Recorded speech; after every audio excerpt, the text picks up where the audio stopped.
ခုနေ့ကဂျပန်တွေကလာတော့ကျွန်တော်ဘာပြောလဲဆိုတော့နံပါတ်1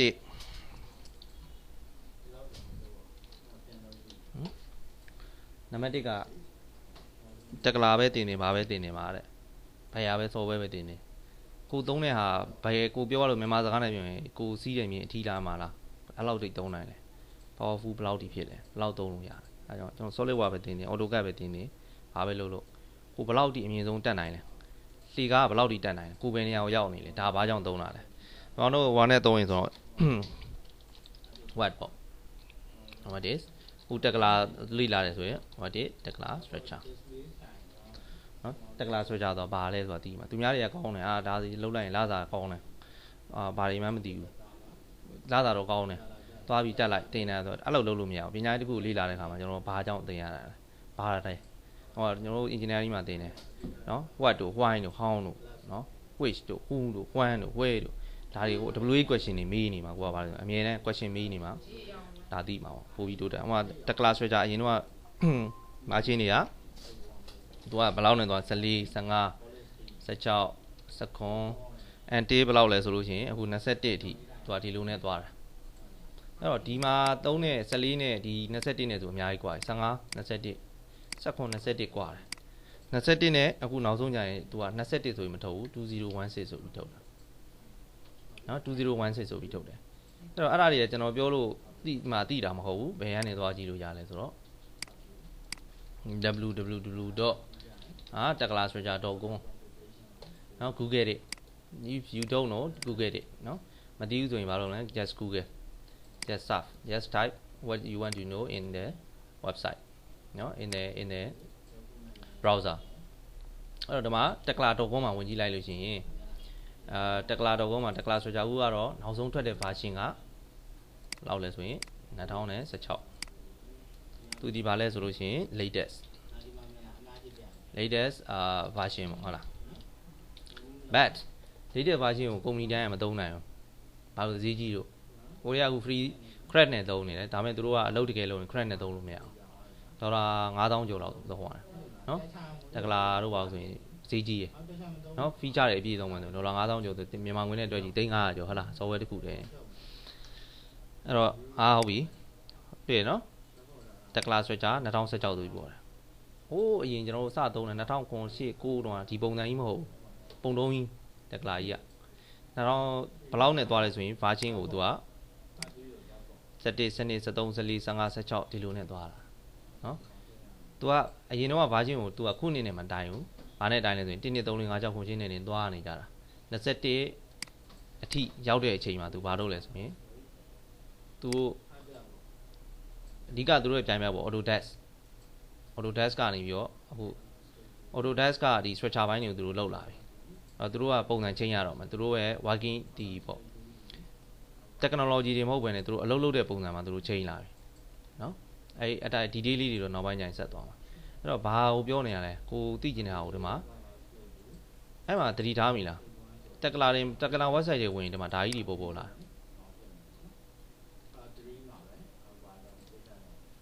ကိုထိတ်ကိုသွားကြည့်လိုက်တက်ကလာ structure ဆိုပြီးတော့ဒီမှာဒါကြီးပေါ့လားတက်ကလာ structure ဒီမှာဒါပါကြီးလေ trim ပဲဘာပေါ့လားကျွန်တော် AutoCAD သုံးတယ်ဟာလား AutoCAD ဒီသူ့ရဲ့ကုမ္ပဏီကဘယ်လိုလဲ Autodesk SolidWorks သူတို့နောက်မှာတင်နေတာသူ့ရဲ့ကုမ္ပဏီဒီ Dassault System ဘယ်နိုင်ငံထုတ်တာလဲ Autodesk American trim ပဲ American SolidWorks American တော့နောက်ပိုင်းမှာဝယ်လိုက်တယ်ဒီကုမ္ပဏီတွေကနောက် Solid Plan ဘယ်ကဝယ်လဲ Dash Netherlands ဘယ်ကနေထုတ်တာအခုဆိုရင် trim ပဲကနေပြီးတော့ဘာလို့လဲဆိုရင်အရင်တော့ trim ပဲကတက်အထီးတန့်ရှိတာ trim ပဲမဟုတ်တက်ကလာဒီဘယ်သူကပိုင်လဲတက်ကလာဆိုကြကိုဘယ်ကုမ္ပဏီကပိုင်လဲဆိုရင်တက်ကလာဆိုတဲ့ကုမ္ပဏီကပိုင်တယ်2000နော်2015အထိကို2015လောက်အထိကိုတက်ကလာကိုဟောဒီကောင်ကပိုင်တာမသိလားသူ့မှာ logo ရှိတယ်သူ့မှာလည်း logo ရှိတယ် logo တွေမတူဘူးလေလားအဲ့တော့သူကအရင်တော့ကကုမ္ပဏီသူ့အုံမှာဘာလို့လဲဆိုရင်ဟောဒီကုမ္ပဏီဝယ်ပေးလိုက်တယ် Trimble ကနေပြီးတော့ Trimble ဆိုတဲ့ကုမ္ပဏီက Trimble ကဘာလုပ်လဲအဲ့တော့ကျွန်တော်ကြည့်အောင် Trimble ဘာလုပ်လဲကြည့်ရ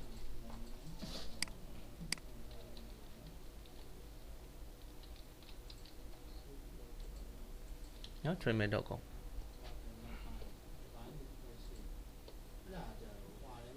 ဒါပါတော့ ti train မဲ့ဆိုရိုက်လိုက်နော် train မဲ့ဆိုရိုက်ရှာလိုက်တယ်ထွက်လာတာမနေဘူးလား transforming the way the world works ကဘာကြီးကအလုပ်လုပ်တဲ့ပုံစံတွေကိုသူတို့ချိန်နေပြီတဲ့လေကြီးလေကြီးပြောရလားဘာကြောင့်လုပ်တာလဲ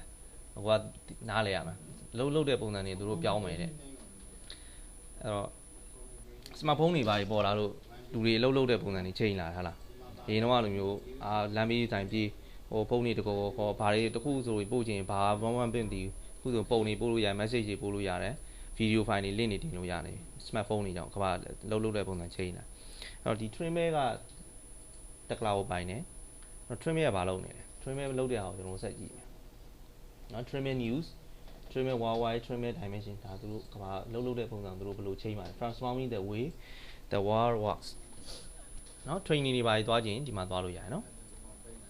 အဲ့တော့နော် trimmer မှာသူက about trimmer မှာသူက company တွေရှိတယ်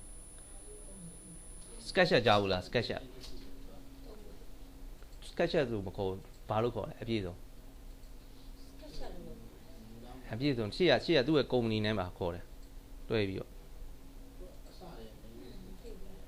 Google SketchUp right ဘယ်သူကပိုင်တာ Google ကပိုင်တာပေါ့ but now they change now Trimble has bought the Tekla structure also SketchUp နော် SketchUp ကိုပါဝယ်လိုက်ပြီ SketchUp ကဘာလုပ်တာ SketchUp ကဘာလုပ်ဖို့သုံးတာလဲအဓိကသူ့ရဲ့လုံဆောင်ချက် 3D ဆွဲမယ်အားကြောင့်လဲ architecture တွေအတွက် architect ကဘာလုပ်မလဲသူ design လုပ်မှာသူ design အိမ်ဆိုရင်အိမ် architect design ဆွဲမယ်ဒီ plan ဆိုရင် plan design ကိုသူ architect ဆွဲမယ်စက်ရုံဆောက်မယ်ဆိုရင်စက်ရုံဆောက်မယ် architect land design ဆိုရင် land design architect ကဆွဲမယ် architect ချာမှာအမျိုးအများကြီးရှိတယ်ဟုတ်တယ်မလားအဲ့တော့ Google SketchUp ကိုလည်းသူကဝယ်လိုက်ပြီ Google မဟုတ်တော့ဘူး Trimmer SketchUp ရိုက်ရှာကြည့်တယ် Google SketchUp လို့ရိုက်ရှာကြည့်တယ်မထွက်တော့ဘူးနော်ကျွန်တော်ဘာလုပ်လဲဆိုရင် Trimmer SketchUp ဆိုပြီးပေါ်နေဒါနောက်ဆုံး latest ပေါ့နော် Trimmer SketchUp ဒါကျွန်တော်တို့အရင်တင်တန်းနေမှာဒါပြောတဲ့ဟာတွေမဟုတ်ဘာလို့လဲဆိုတော့သူတို့ပြောတဲ့အချိန်မှာဒါတွေမထွက်လာသေးဘူးအဲ့တော့ agriculture အတွက်ကိုသူတို့ agriculture ကျွန်တော်တို့ဆိုရင်ဒါစိုက်ပျိုးရေးနိုင်ငံကျွန်တော်တို့ဘာလုပ်ဖို့လုပ်လဲဒါတွေသိရင်ကျွန်တော်တို့ပိုကောင်တွေလာလို့ရှိရင်ကျွန်တော်ခိုင်းလို့ရတာပေါ့ဘာကြောင့်ငါတို့ software တွေကဘယ်လောက်ထိသွားသုံးလို့ရလဲ agriculture မှာသုံးလို့ရတယ် from the office to the field transforming farming through total farm management solution အဲ့တော့ကျွန်တော်ကအရင်တော့ဒီဧကတွေပေါ့လေ site တွေဧကတွေဒီကောင်တွေကိုဘာလို့လဲဆိုရင်ကျွန်တော်မှ GIS နဲ့ကြည့်လို့ရတာဒီမှာလေသမားကြီးဘယ်မင်းကဘယ်သူကဘယ်လေကိုပိုင်းနေဘယ်လောက်ထွက်နှုံးရှိတယ်တလေချင်းကိုကျွန်တော်ကုမ္ပဏီဒီကျွန်တော်တို့ရဲ့ရုံးဆက်ကနေကြည့်လို့ရတာဟို Trimmer ကသူကခုနကကျွန်တော်ဒီဟာတွေတိဖို့အတွက် GIS တိဖို့အတွက်ဘာလုပ်မှာလူတွေကစာပေးဆင်းရမှာတားရမယ်ပြီးလို့ရှိရင် Google Earth နဲ့သူလမ်းပြီးရိုက်တယ်ဒီဒေးကိုသူဘာလုပ်လဲဆိုလို့ရှိရင်ဒီဒေးကိုသူဒီမှာ 3D ပုံစံနဲ့ model ပြန်ပေါ်တယ်ဒီကနေပြီးတော့ okay ဒါကလဲမဟုတ်လို့လဲထဲမှာကျွန်တော်တို့ဘာလုပ်လို့လဲဆိုရင်ထွက်နှုံးဘယ်လောက်ရှိလဲမိုးရေရင်ဘယ်လောက်ရှိလဲပြီးရင်ဘယ်အချိန်မှာဘာ site တယ်ဘာလုပ်တယ်ဆိုတော့ manage လုပ်ဖို့မလိုဘူးလား total farming solution တော့ကိုသူတို့ solution လုပ်ပေးနိုင်တယ်အကယ်လို့များအဲ့နေရာတွေမှာစဘာ site ဒီလဲ site တာမဟုတ်ဘဲနဲ့စက်ရုံဆောက်မှာဆိုပါဆိုသူတို့စာပေးဆင်းပြီးသွားပြီဒီထဲမှာထွက်လာတယ်မြေရဲပါလို့ဆိုရင်ဘာဓာတ်တွေပါဝင်လဲဆိုတော့သူတို့စာပေးဆင်းလိုက်ပြီနော် soil စာပေးတွေပါလုပ်လိုက်ပြီဒီကောင်းရဲ့မြေပြောင်းလုံးဘယ်လောက်ရှိတယ်ဆိုတဲ့ဘယ်လောက်ရှိတယ် humidity ဘယ်လောက်ရှိတယ်ဒါတွေတန်းပြီးဆင်းလိုက်ပြီဆင်းလိုက်ပြီးသွားရင်ဒီကောလုပ်လဲဆိုရင်သူကအေး agriculture သိကျင်တိုးတဲ့ဒီဒေးသိကျင်ကိုယ့်အကိုဆက်သွားမယ်နော်ဒီကနေပြီးတော့ကျွန်တော်ဒီဒေးမသွားတော့ဘူးသူဘာတွေလုပ်တယ်ဆိုတာပဲပြချင်တော့နော် technology နဲ့ဆိုလို့ရှိရင်သူဒီမှာဘာလုပ်ဆိုရင်နော် geospatial ဆိုခုန GIS geographic information system ဒါပြီးချိန်ကျ for forestry တစ်တော်နဲ့ပတ်သက်တဲ့ဟာတွေ building construction အခုကျွန်တော်လုပ်နေတာ military ကျွန်တော်လုပ်တဲ့ဟာဒီ military နဲ့ပါဆိုင်တယ်နော် military နဲ့ပါတကယ်လို့ကိုအသုံးချနိုင်ရင်လုပ်နိုင်တယ် oil gas chemical စီနံနဲ့တဘာဝတန်းဝိတ် chemical ဆက်ရုံနေမှာ government နဲ့ပတ်သက်တဲ့ government utility station အခုကျွန်တော်တို့လုပ်နေတဲ့ဟာတွေ utility station တွေအခုပြန်လောက်တော့မှာဟလား government အခုချိန်ပြီဆိုတာနဲ့ဒါတွေပြန်လုပ်မယ် transportation and logistics မလို့ဘူးလားတရားတွေလမ်းတွေဒီဟာတွေပြန်လောက်ရတော့မှာအခုတရားတွေစောင့်နေဘာနဲ့စောင့်လဲ sea stretcher နဲ့စောင့်တယ်เนาะဒါမျိုးတွေပေါ့ နော် construction and operation ဒါကျွန်တော်တို့လုပ်တဲ့ဟာတွေ construction and operation နဲ့ trimway ကလုပ်တယ်နော် transportation and logistics ဒီတည်ချင်းဒီမှာတွေ့လားသွားကြည့်အောင်မယ် geospatial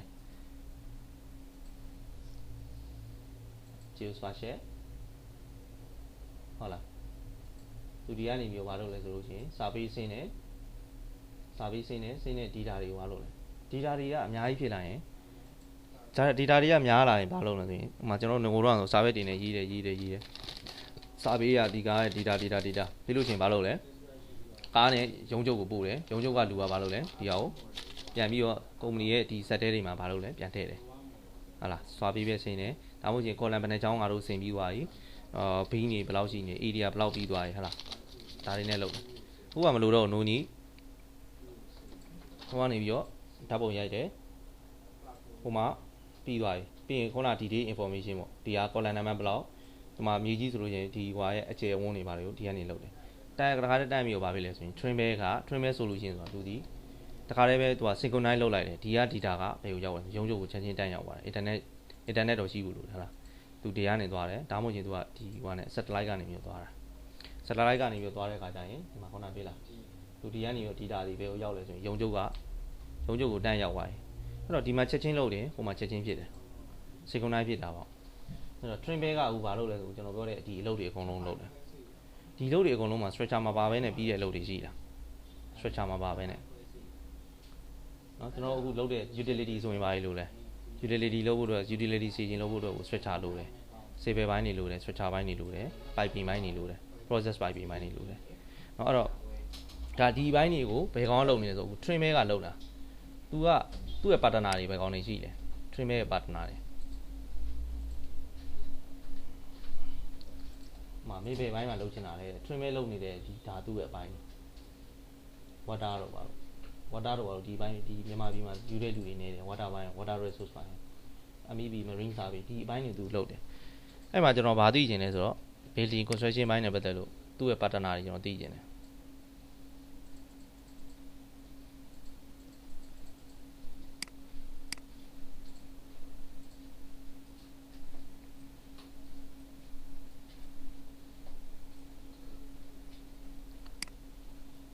နော် trimway ဆိုတဲ့ကောင်ကအခုတက်လာကိုပိုင်နေသူဘာလုပ်နေလဲဆိုတော့ကျွန်တော်သိမှာကိုဘာကိုသွားမယ်ဆိုတဲ့ဟာကိုသိမှာဟုတ်လားအကောင့်နေပါရဲ့နောက်ကိုလောက်ထားတယ်နော်ဒီမှာ trimway.com မှာဘာလုပ်လို့ရလဲဆိုရင်ကျွန်တော်တို့ email address ဟိုဟာနဲ့ create an account မှာလုပ်လို့ရတယ်ဒါကိုအင်ဂျာမှာလုပ်လို့ရတယ်နော် login account ဝင်ပြီးတော့ကြည့်လိုက်လို့ရှိရင်ကျွန်တော် partner တွေကျန်တဲ့ဟာတွေမြင်ရမှာအဲ့တော့ဟုတ်ပြီလေတက်လာဆွဲကြအခုကျွန်တော်လုပ်နေတဲ့ဟာမှာအဲ့တော့တက္ကလာဆွဲချားရဲ့ဒီဘာလဲဆိုရင် feature တွေလည်းသိရမယ် easier modeling for superior quality and productivity အဲ့တော့အဓိကကတော့ပထမဆုံးတော့ကျွန်တော်တို့ဒီဟာကိုလုပ်တဲ့အခါကျ modeling ကနေစတယ်ဟုတ်လားနော် quality and result ပိုကောင်းတယ် productive ဖြစ်တယ် productive ဖြစ်တယ်ဆိုတာကအရင် AutoCAD မှာတော့တခါဒီ slab တစ်ခုဆွဲမယ် beam တစ်ခုဆွဲမယ် column တစ်ခုဆွဲမယ်ဆိုရင်ပထမဆုံးဘာလုပ်လဲ 2D sketch ဆွဲတယ်ပြီးတော့မှ extrude တင်တယ်ပြီးတော့မှကျွန်တော်တို့ဘာတွေလုပ်လဲ train တွေဘာတွေလိုက်ဖြတ်တယ်ဒါတွေလုပ်နေတယ်ဒါမှမဟုတ်လို့ရှိရင်လွယ်အောင် block တွေလုပ်တာဘလောက်ဘလောက်ထိလုပ်နိုင်ပါလဲဒီလောက်အမျိုးအစားတွေ profile တွေအများကြီးရှိတာအဲ့တော့ဒါတွေလွယ်အောင်လို့သူက easier modeling ဖြစ်အောင်လုပ်ပေးတယ်နော် easier modeling easier learning လွယ်လေ့လာတာလည်းလွယ်တယ်ဘယ်မှာလဲဆိုရင်ဒီမှာဒီ site လိုဟာမျိုးဒီမှာသွားပြီးတော့လေ့လာလို့ရတယ်နောက်ပြီးရင်သူ့ရဲ့ဒီပုံမှာဆိုရင်မြင်တဲ့အတိုင်းပဲ connection design တွေ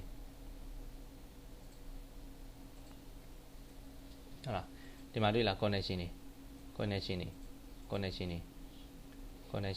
ဒီ connection တွေဘာလို့ဆိုရင်အလွယ်တကူ component အနေနဲ့ယူပြီးတော့သုံးနိုင်တယ်ဒီမှာเนาะသူ့ရဲ့ software တွေကိုထည့်တွေကပါလာတဲ့ဟာတွေเนาะအဲ့တော့ဒီ handle တွေဒီဟာဒါတွေဆိုရင်ဒါဘာနဲ့လုပ်တယ်ဒီ structure တွေအကုန်လုံးကို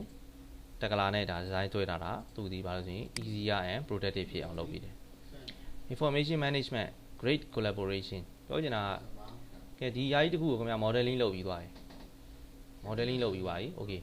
ကဲ AutoCAD မှာကျွန်တော်တို့ design တစ်ခုလုပ်လိုက်တယ် 3D နဲ့ဆွဲလို့ရဒီလောက်ဖြစ်အောင်လုပ်လို့မရဘူးမဟုတ်ဘူးနော်လုပ်လို့ထွက်တယ်မှာထွက်အောင်လုပ်ရင်ထွက်တယ်အရင်တော့ကျွန်တော်တို့ဒီလိုပဲလုပ်နေရတာထွက်တယ်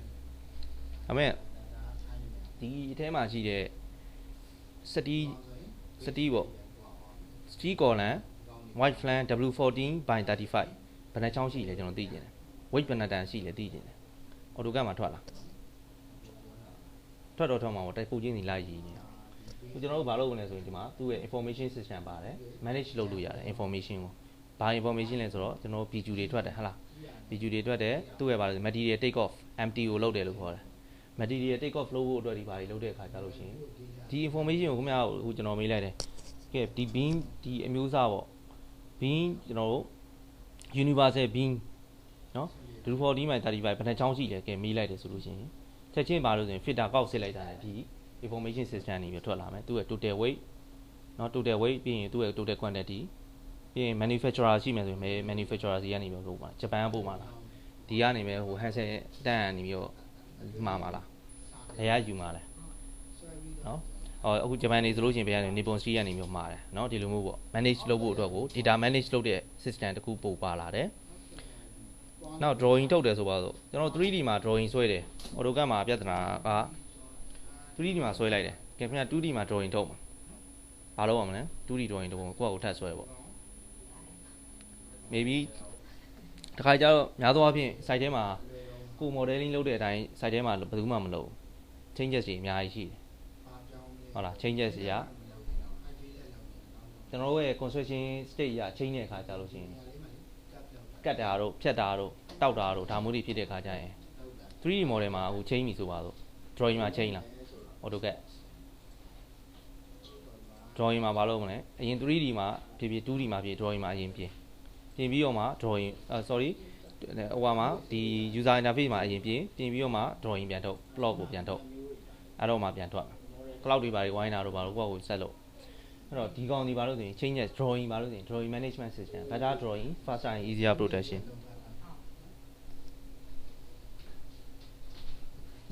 အဲ့တော့ drawing better drawing ဆိုတာပြောချင်တာက 3D မှာချိန်ရင် 2D မှာပြောင်းတယ် 2D မှာပြောင်းရင် 3D မှာပြောင်းတယ်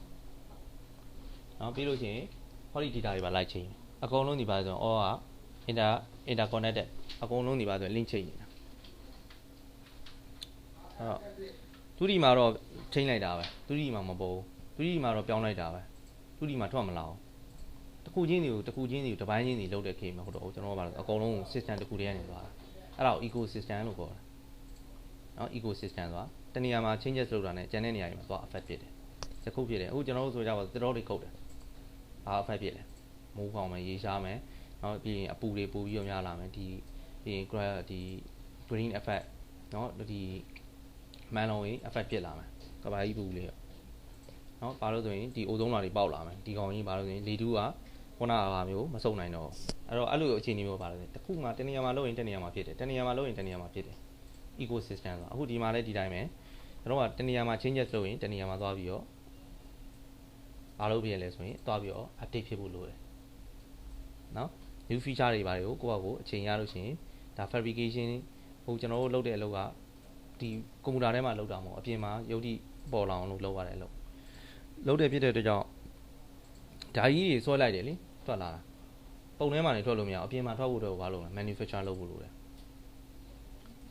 နောက်ပြီးရင်ဟိုကနေပို့လိုက်တဲ့ဥမာဆွဲရပါဆိုတန်ပြားတွေပို့လိုက်တယ်ဒီမှာဘာလို့လို့လဲ fabrication ပြန်လုပ်ဖို့လိုတယ် fabrication လုပ်ဖို့လိုတယ်အဲ့တော့ဒီ fabrication လုပ်တဲ့အပိုင်းတွေဒီ software က manage လုပ်ပေးနိုင်တယ်ဆိုကြပါစို့ကျွန်တော်ကဒီမှာ modeling revision 0မှာဆွဲလိုက်တာပါ model လုပ်လိုက်တာပါပြီးရင် revision 1ထပ်ပြီးတော့ထုတ်လိုက်တယ်ကဲဆိုကြပါစို့ကျွန်တော် revision 1နဲ့ drawing တွေထုတ်ပြီးနေပြီ fabrication လုပ်တဲ့ခင်ဗျားကတန်ပြားတွေဖြတ်လိုက်ဖြတ်ကို revision 0တန်းဖြတ်ပြီးတော့တခါတည်းကင်ချထည့်လိုက်တယ်အဲ့တော့တန်ပြားတစ်ပြားကိုဘယ်လောက်ကုန်လဲတန်ပြား10ပြားကုန်သွားလို့ရှိရင် waste ဖြစ်သွားရင်ဘယ်လောက်ကုန်လဲကုမ္ပဏီပတ်စံတွေကိုပတ်စံပဲလေဟုတ်ဆိုရင်ကုမ္ပဏီကပတ်စံဆုံးရှုံးရင်ကို bonus မရအောင်ကိုယ့်ရဲ့လုပ်ထိကြိုက်တယ်ဆုံးရှုံးတယ်နောက်ကိုယ်တောင်တွေကို save လုပ်ဖို့အတွက်ကိုကျွန်တော်ကဘာလို့ဆိုရင်ဒီ fabrication လုပ်တဲ့အပိုင်းမှာစဉ်းစားရတယ် fabricate လုပ်တယ်ဗျဟို fabrication တွေပါရောက်ဘူးလားမရောက်ဘူးเนาะရောက်ဘူးတယ်เนาะ fabrication သူတို့လုပ်နေတယ်ကဲ revision 0ကြီးတွေနဲ့ခင်ဗျာအကုန်လုံးချထည့်လိုက်ပြီကဲ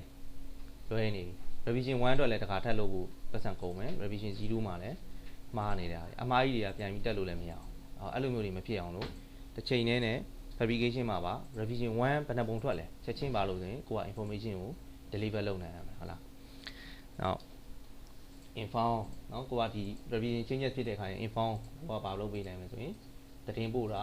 easier course in place concrete construction smooth collaboration for structure engineer နော် collaboration အကြောင်းတွေကျွန်တော်နောက်ပိုင်းပြန်ဆက်ပြောမယ်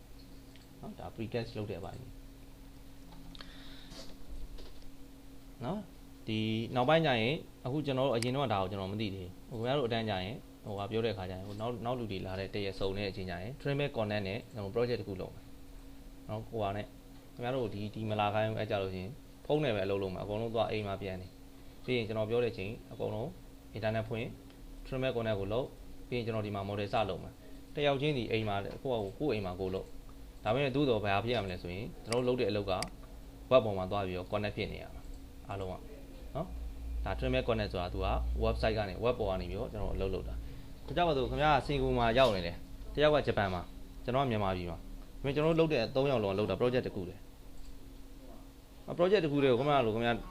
office ကြီးကိုလာကျွန်တော် office ကိုလာဟိုမှာဂျပန်မှာအကုန်လာစုပြီးတော့တနေရာနဲ့ထိုင်ပြီးတော့ဝိုင်းပြီးတော့ဝိုင်းပြီးတော့ server တစ်ခုတည်းနဲ့လုပ်အရင်တော့ကျွန်တော်အဲ့ဒီပုံစံနဲ့လုပ်ခဲ့ကြတာသို့တော့အခုအချိန်မှာတော့ကျွန်တော်ဘာလုပ်လို့ရလဲဆိုရင်ဒီ technology သုံးလို့ရပြီ trainment connect တို့ဘာလို့အခုနောက်ပိုင်းလည်းကျွန်တော်သုံးနေကြပြီအဲ့တော့ဘာလုပ်ဖို့လုပ်လဲဆိုရင် project manage လုပ်ဖို့အတွက်ကိုဒီ collaborative environment တစ်ခုဖန်တီးလိုက်တာဒါပဲအဲ့တော့ AutoCAD ဆိုလဲ AutoCAD မှာကျွန်တော်အဲ့လို synchronize လုပ်လို့မရအောင် synchronize လုပ်လို့မလွယ်ဘူး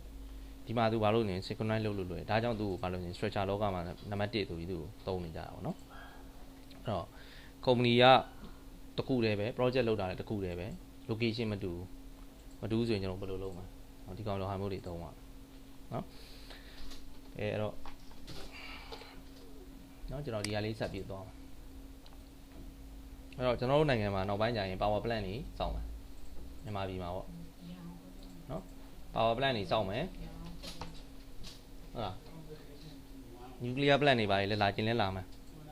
ဘာပဲလာခြင်းနဲ့ဟာလာ structure မှာပါပဲနဲ့ဟိုမပြီးဘူးလားနော်တော့ဘယ်ရပဲလာကျွန်တော်တို့ဘာလို့လဲဒါလာရေးတဲ့ offshore ဒီ structure လဲဒါကုန်းပေါ်မှာပဲလောက်ရတာနော်ဒါတော့ ship ပေါ့ဒါ drilling ship ဒါဒီ platform တွေဒီဟာတွေဒါဘာလဲဆိုရင်ကျွန်တော်တန်လင်းရေနံချက်ဆက်ုံတွေ့ဘူးရောက်ဘူးလားနော်ရေနံပြန်ချက်တဲ့ဟာလေရေနံချက်တဲ့ facility တွေဟောဒီလိုပိုင်းတွေမှာလည်းဘာလို့ရတယ်ဆိုရင်အဓိကသုံးလို့ရတယ်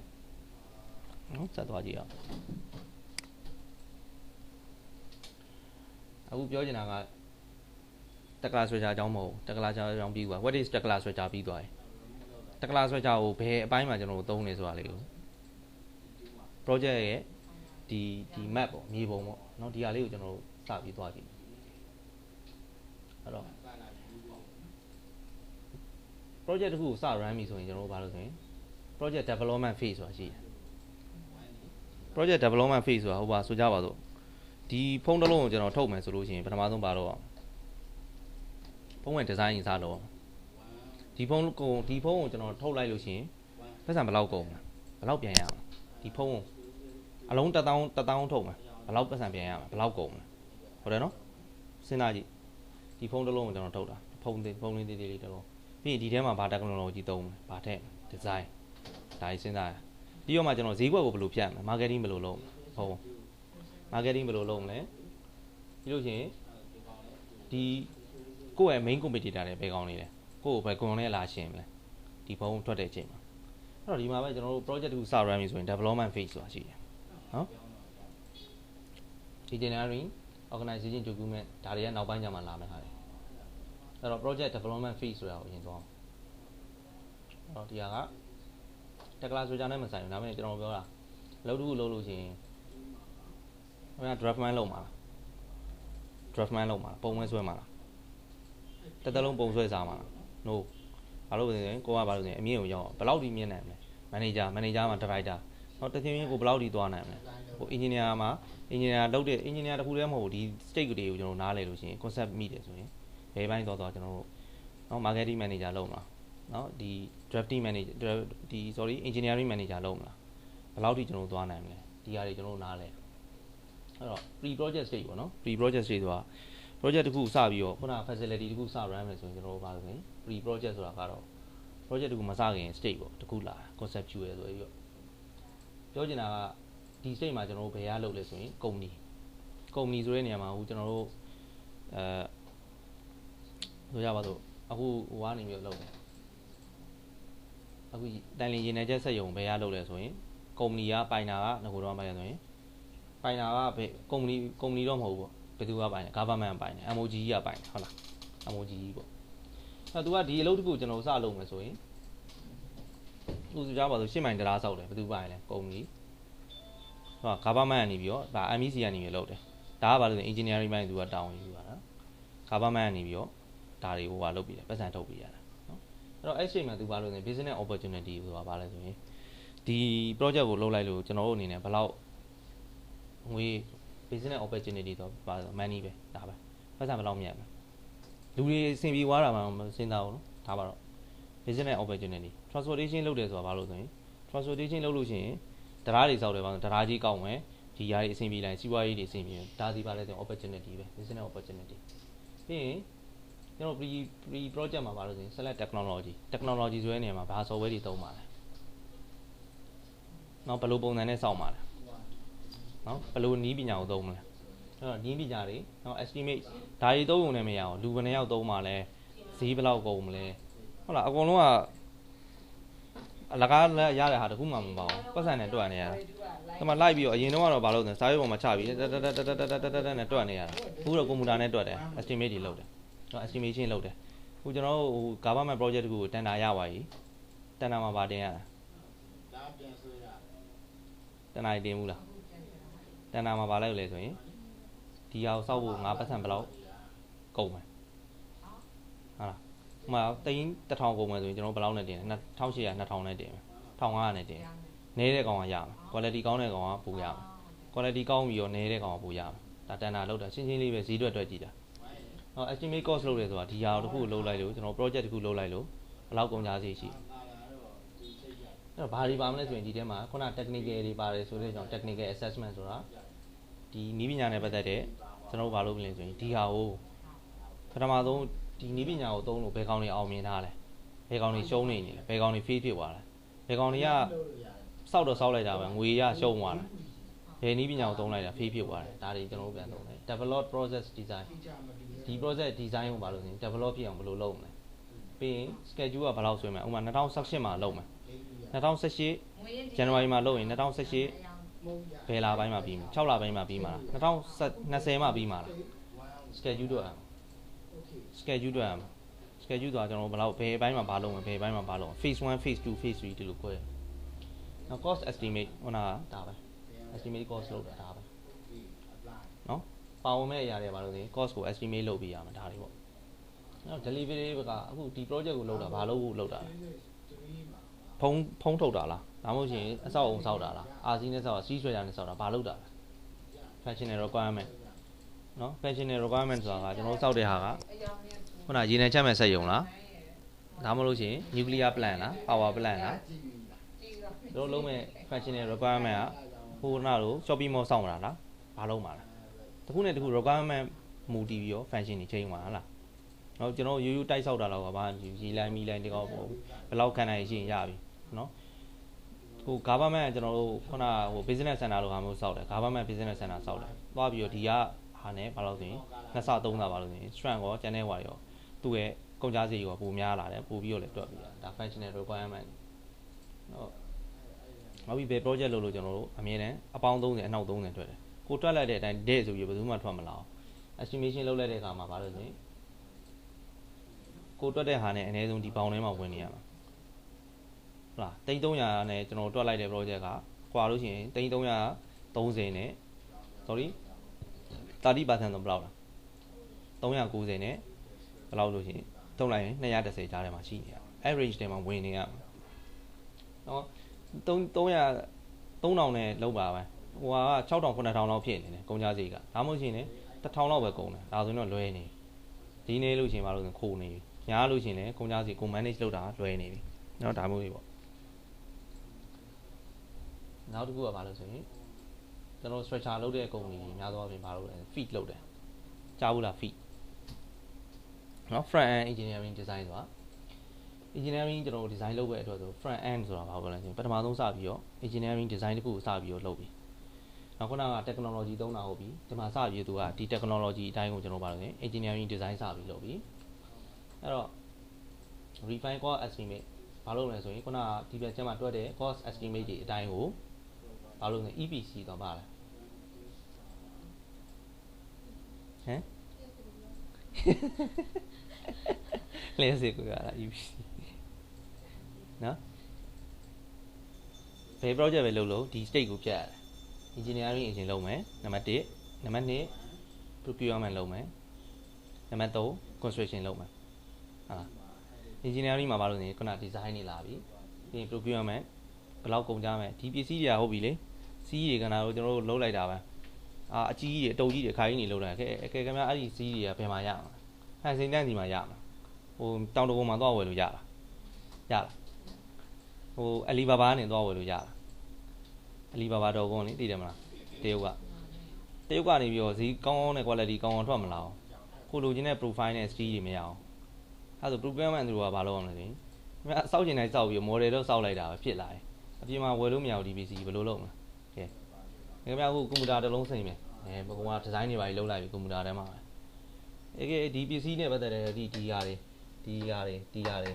နော်ဒီဟာတွေဒီလိုတွေအပြင်မှာဝယ်လို့မရဘူးဘာလုပ်မလဲအဲမှာပဲရှိမယ်အပြင်ထွက်မလာအောင် procurement ကဘာလုပ်ပဲဆိုရင်ဒီ PC တွေအတွက်ကိုကျွန်တော်တို့ဘာလုပ်ပြင်မလဲဆိုတော့တက်လာတဲ့ model engineering လုပ်လိုက်တဲ့ဟာကအပြင်မှာလည်းတကယ်လုပ်နိုင် procurement မှာလုပ်နိုင်နောက်ပြီးရင် construction ဆိုတာကဒီဟာတွေလုပ်ပြီးသွားရင်ကျွန်တော်တို့ဘာလုပ်ဆိုရင်နောက်ဆုံး stage construction စပြီးတော့တိဆောက်ပြီเนาะဒီဟာဆိုလဲအစာအုပ်ဆိုလဲအစာအုပ် facility ဆိုလဲ facility plan ဆိုလဲ plan တခုဆောက်ပြီနောက်ဒါကတော့ငါတို့အနေနဲ့ဟို civil တွေနဲ့ပြီးရတာဒီလိုနှစ်ယောက်လုံးဟုတ်လားเนาะ civil နဲ့ပြီးရဆိုဒီဟာတွေကြတော့သိကျွမ်းမှာမဟုတ်၄ယောက်တွေပါတွေเนาะ၄ယောက်တို့ပါလို့ဆိုအသုံးလုံးတွေကတော့ကျွမ်းဝင်သိတယ်เนาะ plan ၄ယောက်တို့ဒီcivil ၄ယောက်တို့ plot plan တို့เนาะဒီဟာတွေကတော့ရင်းနှီးနေ PNI တို့ပါတော့ကျွန်တော်တို့ဒါဟိုဟာ mechanical သမားတွေ process engineer တွေဒါတွေဆိုတော့သူတို့က join ဝင်တယ်เนาะနောက် delivery ဘက်ကဘာတွေလုပ်မှာလဲဆိုရင်ခုန EPC contractor ကနေပြီးတော့ဒီဘာလုပ်လဲဆိုရင်ကျွန်တော်တို့လုံးမဲ့အလုပ်ဒီအခုဒီ stage မှာတော့အပေါင်း30အနှုတ်30တွေ့လားဒီ stage ရောက်တဲ့အချိန်မှာကျွန်တော်တို့ရဲ့လုံးတဲ့ဟာဒီအပေါင်း30အနှုတ်30ပဲရှိရမှာဘယ် project လုပ်လို့အရန်စီးစနစ်ကြီးတဲ့ကုမ္ပဏီဖြစ်လာလေပို့ပြီးတော့ဒီ percent တွေနည်းလာလေပဲအဲ percent တွေကိုနားလဲရမှာเนาะနောက် technical ကျွန်တော်တို့လုပ်တဲ့အလုပ်ကဒေါ်လာ1 million ကုန်မယ်1 million ကုန်မယ်1 million ကုန်မယ်ဆိုခင်ဗျာတန်တာတွေခေါ်လိုက်ပြီဆိုရင်ဒီဆိုကြပါစို့ government နေပြီးတန်တာခေါ်လိုက်ပြီးရင်မလုပ်လဲပတ်စံချပြီးအဲ့ဒါဘာ project လဲအဲ့ project ကိုကျွန်တော်ဘာလို့ခေါ်လဲဟမ်ဒီနော်အဲ့ဟိုဟာဖြစ်ရင်ရေးမှန်မှတ်ထားလိုက်ကျွန်တော်ဒီမှာမရေးတော့ဒီမှာလည်းရေးလို့ရတယ်နော်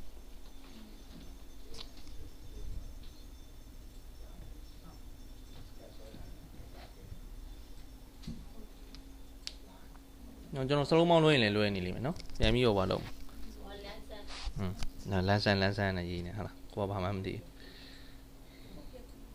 ပုတ်ပြက်ပေါ့ဟုတ်တယ်မလားဒါပေမဲ့နိုင်ငံသားနဲ့သွားပြောရင်ပုတ်ပြက်တို့ဟွာတို့သွားပြောလို့မရဘူးလေဟုတ်လားလန်းဆန်းproject ဆိုရင်ဘာလုပ်ပြန်ဆိုရင်ဒီ contract ကဘာ contract လဲဆိုရင်လန်းဆန်းဒီဟာနဲ့အမင်းပြက်လို့ဒါပဲမင်းသိန်း200နဲ့ပြီးသွား300နဲ့ပြီး quality တော့ကောင်းအောင်မယ် quality စစ်ပြင်မင်း1500ကုန်လဲမင်းကိစ္စ800နဲ့ကုန်လဲမင်းကိစ္စဒါပေမဲ့ဒီ range ထဲမှာမင်းရမင်းကောင်းအောင်လို့နောက်ကျွန်တော်တို့ project တွေမှာဘာတွေလာလဲဆိုရင် manpower supply contract မဟုတ်ဘူး project တွေလုပ်တဲ့ခါကျရင်နိုင်ငံတချို့ကုမ္ပဏီကြီးကြလေသူကလမ်းဆက်မဟုတ်ပဲねအဲ့ဒါဆိုရင်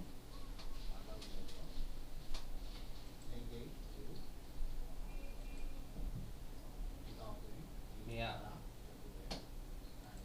နော်manpower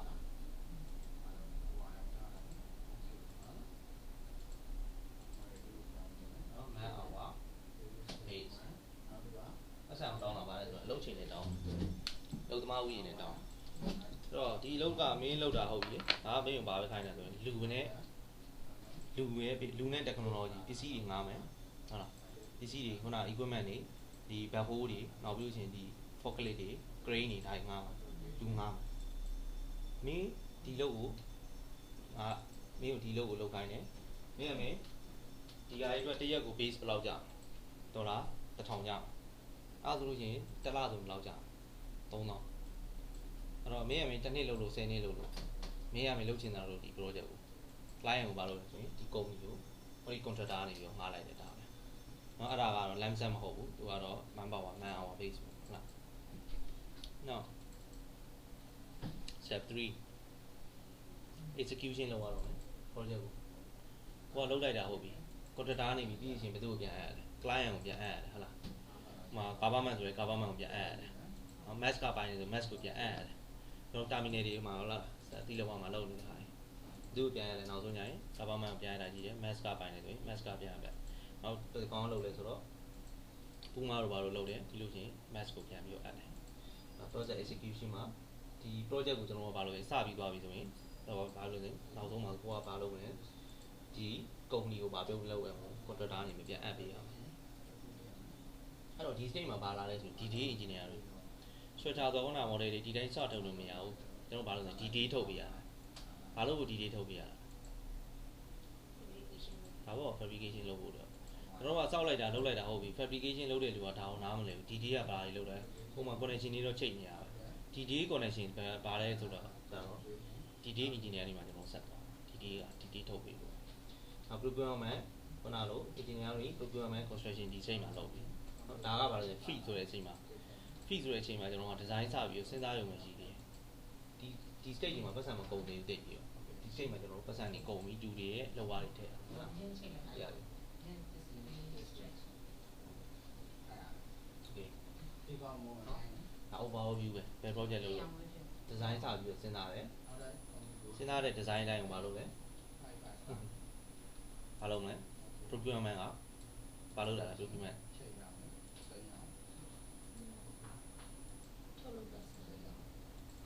procurement ထုတ်လုပ်တဲ့စင်နော်ဒီစက်ရုံစောင့်မယ်ဆိုဒီစက်ရုံနဲ့စောင့်မယ်ပစ္စည်းတွေဘာလုပ်မလဲကျွန်တော်ပါဆိုကြိုပြီးတော့မှာမယ်ဝယ်မယ်နော်ဂျပန်ဆိုဂျပန်ကနေဘယ်လောက်ကြာမှာလဲဒီကိုရောက်ဖို့နော်ကိုရီးယားမှာလေကိုရီးယားနေဘယ်လောက်ကြာမှာလဲချိုင်းနာမှာလေချိုင်းနာဘယ်လောက်ကြာမှာလဲဘယ်ပစ္စည်းမှာတော့ဒီ manufacturing ကုမ္ပဏီကနေပြီးတော့ကိုကုမ္ပဏီစက်ရုံရှိတယ်ဆိုရင်စက်ရုံစပြီးတော့ထုတ်ပြီးဒီပစ္စည်းတွေကိုစထုတ်ပြီး manufacture လုပ်ပြီးပြီးရင်ဘယ်လိုလုပ်မလဲလုံးမဲ့ site ကို shipping လုပ်မယ် shipping လုပ်တယ်ဆိုတော့တင်မောနဲ့ပို့တော့ပြောတာမဟုတ်နော်ကားကြီးကားနဲ့တင်မယ်ရေကြီးရေနဲ့တင်မယ်လေနဲ့တော့ဘူးမှမတင်နော်ဒီဟာတွေဟိုလုပ်တဲ့ဟာများသောအားဖြင့်တော့ shipping လုပ်တယ်ဟာလားဂျပန်ကနေမှာဆိုဘယ်ကနေဆိုကျွန်တော်စိတ်ကမ်းမှာ MIB မှာသွားပြီးတော့ clear declare သွားလုပ်ပြီးတော့သွားပြီးထုတ်ပြရဟာလားနောက်ပြီး installation လုပ်မယ် installation ဆိုပြီး equipment တွေခုနကဟိုဟာတွေကျွန်တော်စပြီးလုပ်ပြီးထိုင်ပြီး construction and erection စပြီးတော့ပြီးလို့ရှိရင် installation လုပ်တာအတူတူပဲเนาะနောက်ပြီး installation လုပ်လို့လည်းမရဘူးငါတို့ဟို structure တွေထိုင်ပြီးွားတယ်ဆိုရင်မလုပ်ရဘူးသူ့ကိုပြန်ပြီးတော့ inspection ပြန်ဝင်ရောဝင်ရမယ် QC တို့ QS တို့နေဒီဟာတွေပြီးတော့ inspection စပြီးဝင်ပြီးခုနကတော့ဘာ test တွေလုပ်တယ်ဒီမှာ test ဘာ test တွေလုပ်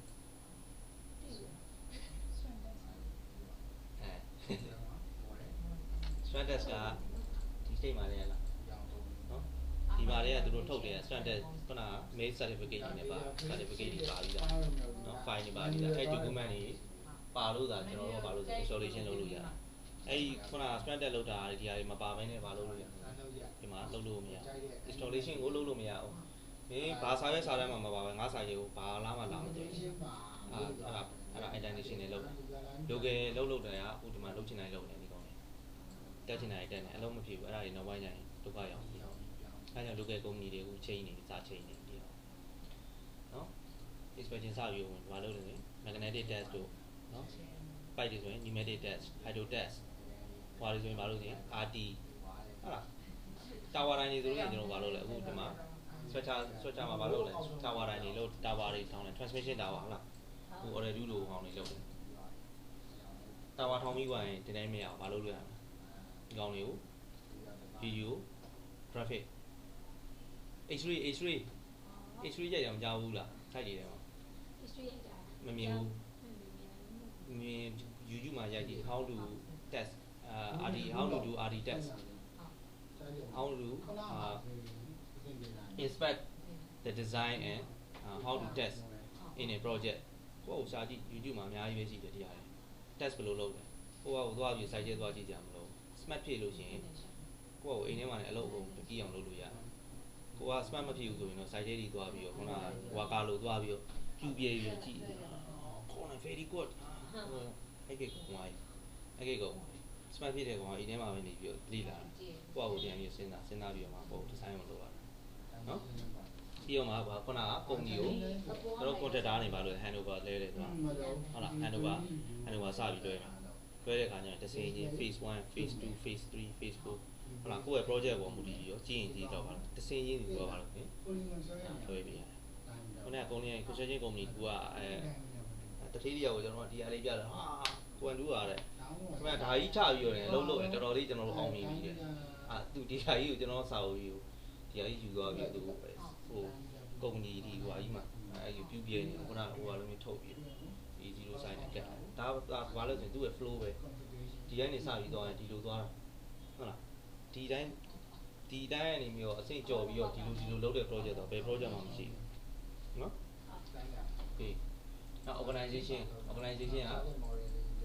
ဒါတော့အခုကျွန်တော်တို့ project တစ်ခုလုပ်ပြီးဆိုရင်ဆိုကြပါစို့ဗျာဒါဟို refinery ပေါ့ဒီတန်ကိုပြန်ပြီးတော့ချက်တဲ့ process လုပ်တဲ့အခါမှာဘာတွေလိုလဲ equipment တွေလိုတယ် switcher တွေလိုတယ်ဟုတ်လား switcher တွေလိုတယ်ဘာတွေရှိတယ်အဲမှာဘာတွေရှိတယ်နော်မဟုတ်ဘူးလားဘလို့ဒီကျွန်တော်တို့မှာပုံကြည့်ပြီးပြောနေဘာတွေလိုလဲဒီ project တရားကြီးတစ်ခု run မှာမြင်မတူပါတော့လားဒီမြင်မတူပဲနဲ့အဲ့ကောင်အဲ့တိုင်းကြွလာအဲ့ project ရအဲ့တိုင်းကြွလာဘာတွေလောက်ရဒီတူးမယ်ဟော excavation လုပ်မယ်foundation ချပြီးဒီမှာတော့ဘယ်သူတွေပါလာပြီလူတော့ဘာလူတွေဘာ aspect foundation တွေလုပ်ပြီးတူပြီးဒီဟာတွေဒီကဘယ်သူကလုပ်ပြရတယ် design ကို၄ယောက် design ကိုဘယ်သူကချပြရတယ်ကျွန်တော် civil engineer လုပ်ပြီးတာခင်ဗျားတို့ကျွန်တော်လုပ်ပြီးရတာ civil ကလည်းလုပ်ပြီးရတာ civil လုပ်မယ် structure တွေစတည်လာပြီ foundation တွေပြီး structure engineer တွေလုပ်ပြီး equipment တွေထိုင်ကြတယ် equipment engineer တွေမလုပ်ဘူးလား pipe တွေပြီးဟောဒီမှာ process pipe တွေအများကြီးပဲ pipe engineer တွေလုပ်ပြီး structure လုပ်ပြီးနောက်ပြီးလို့ချင်းကျွန်တော်ဘာတွေလုပ်လဲဒီတိုင်းဒီရောင်ကြီးဒီတိုင်း run လာဒီ process ကြီးอ่ะဟိုကျွန်တော်တို့ဒီခန်းထဲမှာနေနေဘာရှိလို့ဟိုခင်ဗျားတို့မြင်နေရတာဒါရုပ်မီးရှိလို့မြင်နေရတာဟောမီးပြက်နေဦးကျွန်တော်ပြနေမြင်ရမှာဟုတ်လား electrical ဘိုင်းတွေလိုလာတယ်ကျွန်တော်ပြီးရင်ကျွန်တော်တို့ဒီမှာလာပြီးဆိုတဲ့အခါကျရင်ခုန flow တွေတွက်တာတို့เนาะ flow တွေတွက်တာတို့နောက်ပြီး temperature တွေ pressure တွေကြီးတာဘာတွေလို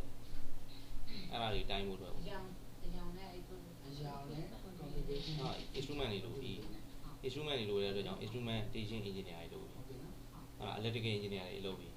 ဒီဟာတခုလုပ်ပြီးဆိုရင် engineer တွေအများကြီးကိုမျိုးစုံလိုเนาะ process engineer ဟုတ်လားဒီမှာ safety နဲ့ပတ်သက်တယ်ပါလို့ဒီအောက်ကနေပြီးတော့ပါလို့ဒီအောက်ကမြေကြီးအောက်က underground နေပြီးပါလို့နော်စီလာပြီပြန်တယ် safety line တွေဒါတွေပြီးရင်ဒီမှာ process flow တွေဒီမှာဒါတွေဟုတ်လား pipe တွေလာပြီနော်နောက်ပြီးလို့ရှိရင်ပါလို့ကျွန်တော်ဘားတွေ pipe တွေတရားတွေလုပ်ပြီနောက်ပြီးရင်ဒီမှာ excavation တွေပါလုပ်ပြီ civil engineer တွေဒါတွေလုပ်ပြီ equipment တွေလုပ်ပြီ instrumentation ကျွန်တော်ကဒီ equipment ကဘယ်လောက် pressure နဲ့ run နေရလဲဘယ်လောက် temperature ရှိလဲ instrument တွေလာပြီเนาะဒါတွေလို့เนาะ project တခုကျွန်တော်စလုပ်ပြီးတော့ overview မြင်မှာညာမှာပေါ့ process safety equipment mechanical layout piping civil instrumentation electrical ဒီ project တခုလုပ်လို့ရှိရင်ဒီအပိုင်းတွေမပါလို့မရမပါဘဲအဲ့တော့ကိုကဘယ်နေရာရောက်နေရလဲငါဘာလုပ်ရမလဲဒါသိသူများရောဘာလုပ်နေရလဲသူတို့နဲ့ alignment ငါဘယ်လိုချိန်မ civil က civil ကြီးလုပ်လို့မရဘူး civil ကဘယ်သူနဲ့တွဲပြီးလုပ်ရလဲ structure တွေ piping သမားတွေနဲ့တွဲလုပ်ရတယ်နော် equipment သမားတွေနဲ့အကုန်လုံးပါလို့ဆိုရင် collaborate လုပ်တယ်ဆိုတာအကုန်လုံးတွဲပြီး group တစ်ခုတည်းမှာလုပ်ရတယ် civil ငါ civil လုပ်မယ်နေလို့ငါလာမရှုံးနဲ့နေလို့ငါလာမရှုံးအဲ့လိုလုပ်လို့မရနော်နောက် documents တွေဒီဟာရေးကြည့်ရကျွန်တော်တို့စာရေးစာတမ်းကျွန်တော်ဒီမှာစာရေးစာတမ်းမှာပါပဲရှောက်လုပ်တယ်နော်ဒီစာရေးစာတမ်းတွေ specification တွေကိုခဏလို document number တွေနဲ့ကြာကြာနာနာ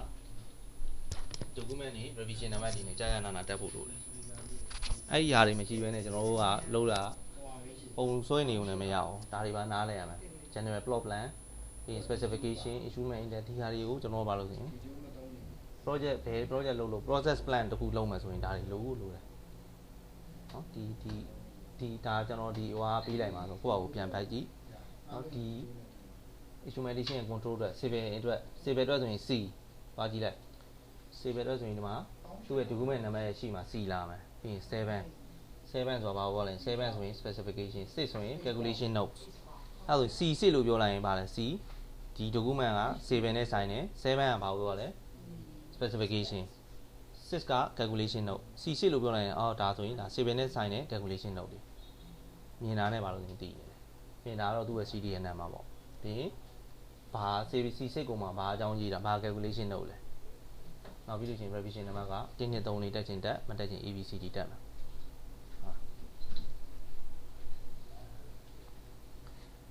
ကျွန်တော်လုပ်တဲ့အလုပ်ကပုံဆွဲရတာမဟုတ်ဘူးဒါတွေနဲ့တွဲပြီးလုပ်ရတာဒီ drawing တွေဒါတွေမထုတ်ဘဲနဲ့လုပ်လို့မရအောင်နောက် business case ခုနကပတ်စံဘယ်လောက်မြတ်မှာလဲဒီဟာလေးတခုကျွန်တော်ပြီးပြီနော်ဘယ်လောက်မြတ်မှာလဲပတ်စံဒီလောက်ကဘာ opportunity ရမှာလဲခုခင်ဗျားတို့အလုပ် company တခုကိုဝင်လုပ်တာဘာလို့ဖို့လုပ်တာ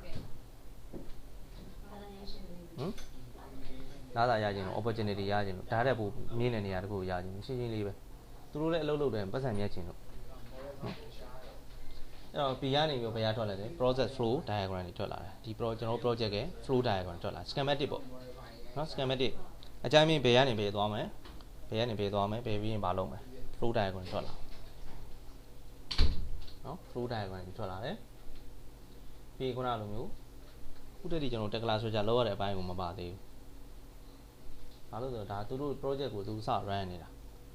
process equipment sizing တို့ equipmentဆိုတာခုန heat exchanger တို့ compressor တို့ pan တို့เนาะခင်ဗျားတို့ဒါတွေကိုဘာလို့မသိဘူး specification တွေတတ်မှတ်တဲ့ state ဒီ state ပဲရှောက်အောင်ဟုတ်လားဘယ်လောက်တော့မှ vessel ဘယ်လောက်ဘာတွေထည့်မှာလဲဒါသူ့ရဲ့ flow ကိုပဲပြနေတယ်ဒီဟာလေးရ equipment design by vendor ဆိုတာခုန equipment တွေကို supply လုပ်မယ်ဟိုမှာကျွန်တော်တို့ဒီမှာတော့မရှိသေးဘူးနိုင်ငံခြားမှာဆိုရင်ဘာလို့ဆိုရင် vendor ဆိုတာသူ့ရဲ့ကုန်ပစ္စည်းထုတ်လုပ်တဲ့စက်ရုံကနေပြီးလူစီတွေပဲ design လမ်းတောင်းရတယ် detail dimension တွေဘာတွေလမ်းတောင်းရတယ်ကျွန်တော်ကအခု collar ကြီးနှစ်တိုင်းထောင်ပါပြီတဲ့ခင်ဗျားပဲတော့ပြီးဟိုမှာ15ပြီกว่าတဲ့ equipment ကြီးကဒီထဲဝင်မဲ့ဟာကြီးကခင်ဗျားปี20လောက်ရှိတယ်ကဲ vertical horizontal vessel ရကဲသူ့ဟာကိုကျွန်တော် dimension ကိုကြိုမသိပဲねဘာလို့ဆိုရင်ထိုင်အောင်လိုက်တယ်ပြေးပြီးဟိုးကားကောင်ရောက်လာ structure ပြီးတော့မှ equipment ကဝင်တယ်ဟုတ်လား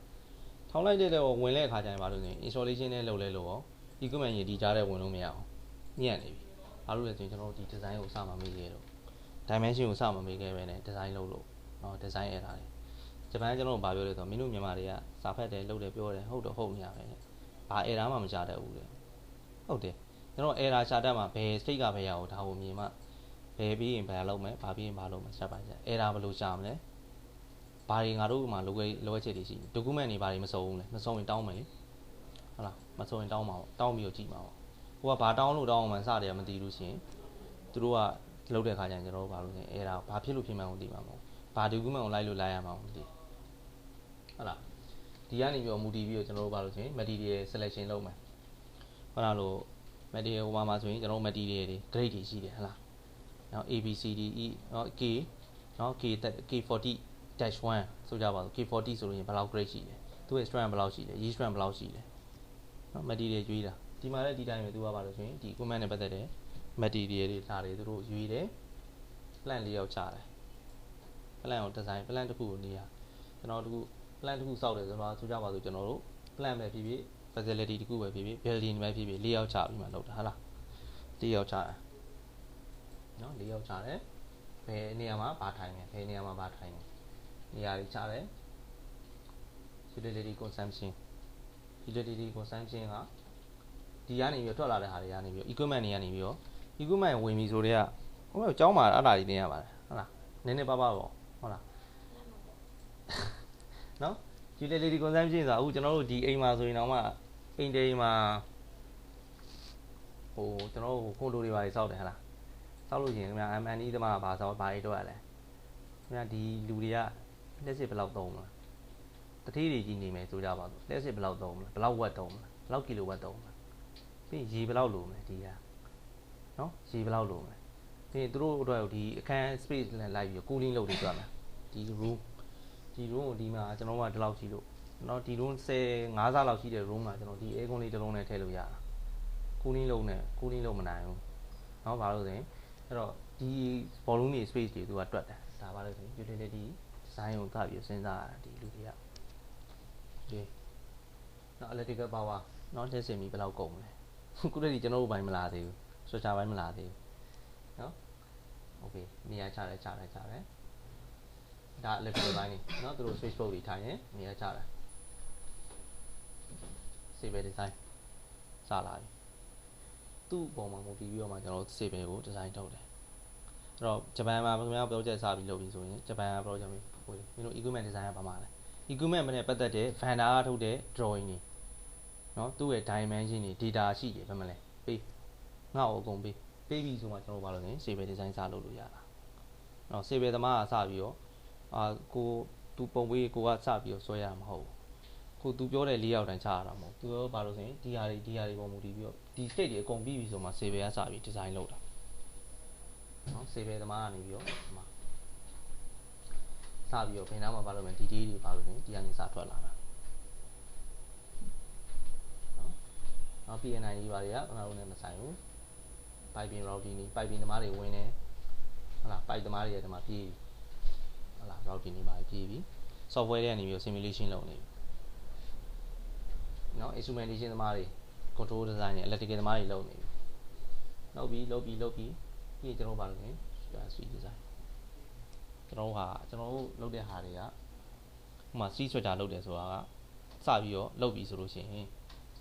project တခုမှာကျွန်တော်တို့ဒီအကောင်တွေပြီးတော့မှသူတို့ရဲ့ information တွေပေါ်အခြေခံပြီးတော့မှကျွန်တော်တို့ကလုပ်ရတာအဲ့ဒါကြောင့်မလို့ project တခုလုပ်ပြီးဆိုရင်အကောင်လုံးကဘာလို့လဲ collaborate လုပ်ရတာကို save ငါလုပ်မယ်ဆိုလုပ်လို့မရအောင် switcher ငါလုပ်ချင်တယ်ငါ design ငါလုပ်မယ်လုပ်လို့မရအောင်ဘာလုပ်ပြရမလဲဆိုတော့ဒီလူတွေနဲ့ဟို information တွေရပြီဆိုတော့မှဒီဟာတွေပေါ် link ချိတ်ပြီးရောနော်ဆိုပါကိုလုပ်မှာဒါသူ့ရဲ့ facility တခုဒီမှာကျွန်တော်တို့ switcher ဟုတ်လား switcher တွေလုပ်တဲ့အခါကျလို့ရှိရင် switcher ပေါ်မှာဘာလာတင်ပါလဲဒီပုံမှာဆိုရင် switcher ပေါ်မှာဘာလာတင်အဲ့ pipe တွေက4-5-6 ပေါင်လောက်လေးရလား pipe ဒီချောင်းဟမ်ဟုတ်လားတန်နဲ့ကြည့်ပြီးတော့လေးတယ်ဟုတ်လားဘလောက်မှထွတ်တန်ရှိတယ်ဆိုရင်လေးတဲ့ဟာတခုမှာကျွန်တော် switcher စဉ်းစားပြီဆိုတဲ့အခါကျခင်ဗျဒီပုံမှာပြီးမဲ့အပုံမှာဘာလာမဲ့လုတ်တင်မဲ့အပုံမူတည်ပြီးတော့ဒီကောင်းရပါလို့ရှင် strength test တွေနောက်ပြီးရင်ကျွန်တော်ဘာလို့ဆိုရင် analysis လုပ်ပြရမယ်ဟုတ်လားအဲ့ဒါကြောင့်ကျွန်တော် analysis လုပ်တဲ့ step pro တို့ robot structure တို့ကျွန်တော် e-tech လောက်ကလုံးမရှိဘူးဒီမှာနော် robot structure တို့ e-tech sorry step pro တို့နော် analysis data လုပ်တဲ့ design လုပ်တဲ့ software တွေမှာကျွန်တော်ထွက်ပြီးရောဒီကောင်ကဒီပစ္စည်းတွေပြေးလိုက်တယ် load distributed load dead load ဒီ dead weight distributed weight တွေဒီကောင်တွေဖြစ်လာရင်သူ့ရဲ့ဘယ်လောက်ရှိနေလဲအောက်က VG ရဲ့ဒီဘယ်လောက်ဆိုရင် straw ရဲ့ data တွေဒီဟာတွေထည့်ပြီးကျွန်တော်မှလုပ်ရင် structure design လုပ်တာဒါပဲ that's it နော် structure ကိုကျွန်တော်ကဒီဘယ်လောက်မှတွေ့တန်လေးလဲဟိုမှာဆိုရင် 10.71 မှတွေ့တန်လေးတယ်နော် A 3.1 A 3.1 where is A 3.1နော် item number A3 နော်နော် elevation ဘယ်လောက် UPP နော်ဒီကောင်ကဒါဟို pipe rest တွေ A3 ဆိုတာ pipe rest တွေဒါကိုဆိုလို့ရှိရင်ဘယ်လောက်လဲ UP University 610 113အဲ့တော့ဒီကောင်ကဒီဘာလို့ဆိုရင်ဘယ်လောက်မှတွေ့တန်ဒီကောင်ရဲ့ဟာဒီပေါ်မှာဘယ်လောက်မှတွေ့တန်လေးနဲ့ဒီကောင်ရဲ့ size တွေ weight တွေဒီတခါလေးထွက်လာပါအဲ့တော့နော်ကျွန်တော်အခုဟိုက50ဆိုပြီးပါတယ်အဲ့တော့နောက်တစ်ခုကျွန်တော်အရေးကြီးတာပြန်ကြံနေတယ် design လုပ်လို့ရှိရင်ကျွန်တော်နံပါတ်1အရေးကြီးတာတွေပါလဲဆိုရင် safety first environment ကိုကြည့်ရပါကျွန်တော်လုပ်တဲ့အလုပ်ကပြတ်တာတော့မရှိဘူး structure က environment ကို structure လုပ်လိုက်လို့ဖိခိုက်သွားတော့မရှိဘူးဟို process သမားတွေပါစဉ်းစားရတယ် environment ကိုကိုယ့်ရဲ့လုပ်လိုက်တဲ့ waste တွေထွက်လာတဲ့ဟာတွေကဘာလို့မလဲအဲ့ဒါ environment နဲ့ engineering မှာသင်ရတယ်ဟုတ်လားဒီဟာတွေမသိဘဲနဲ့ကျွန်တော် design လုပ်လိုက်လို့ရှိရင်ထွက်လာတဲ့ဟာကဘ ပတ်ဝန်းကျင်ကိုဘေးထွက်ဆိုးကျိုးတွေပြီးမယ်ဒါတွေလုပ်လို့မရအောင်အဲ့တော့ဒီလူတွေကအလုပ်လုပ်တဲ့ကောင်ရော safety civil ကတော့ civil နဲ့ structure နဲ့က civil ဆိုလဲဟုတ်လား civil ကကျွန်တော်လုပ်လိုက်ပါပြီတဲ့ design လုပ်လိုက်တယ်ဒီ design ကခုနလုပ်ကိုမခံနိုင်လို့ပါလို့ကိုယ်တယ်ညွတ်တယ်ကြားတယ်တရားတွေဖြစ်တယ်ဆိုလို့ရှိရင်ကျွန်တော်ပါလို့အောက်မှာလူရှိရင်လူသေးမယ်ပစ္စည်းရှိရင်ပစ္စည်းတွေကျိုးမယ်เนาะအဲ့ဒါခဏဖြစ်တယ်เนาะကျွန်တော်တို့ဒီမှာဒီရောဘာလို့ဆိုရင်ဒီ safety factor ကိုထည့်ပြီးတော့မတွက်လို့ဟုတ်လား okay အဲ့တော့အခုကျွန်တော်ဟွာဖြစ်တဲ့ဟာကို